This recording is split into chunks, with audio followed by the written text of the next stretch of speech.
তাপপ্রবাহ চলছে বাঁকুড়ায়, আগুন ঝরছে বৈশাখ, আর তার মধ্যে চলছে লোকসভা নির্বাচনের প্রচার। ভোটের দিন এগিয়ে আসছে, আরও বেশি জনসংযোগে মাঠে নামছেন বিজেপি তৃণমূল সিপিএম। প্রবল গরমে মাঠে নেমে নাঙল চালাচ্ছেন বাঁকুড়ার তৃণমূল প্রার্থী অরূপ চক্রবর্তী।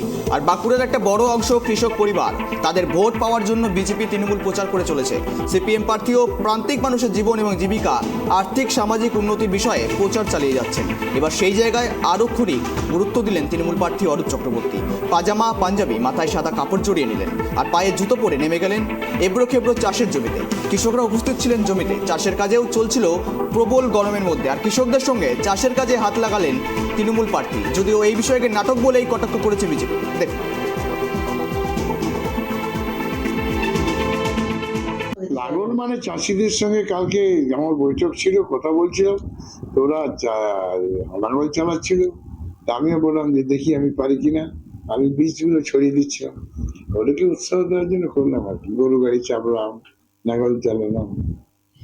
কি মনে হয় এতে কৃষকরা কতটা এটা কৃষকরা খুব খুশি হলো যে আমাদের প্রতিনিধি আমাদের সঙ্গে আছে, মাটির মানুষ, মাটি মানুষের সঙ্গে আছে, তাই আর কি। এখন লাঙল বাইবেন আর কিছু বাইবেন জানি না, তবে লাঙল কোনোদিন মানে ধরেছেন উনি। আর ওসব ড্রামা করে আপনি করুন, একটু যদি তাতে উন্নতি হয়।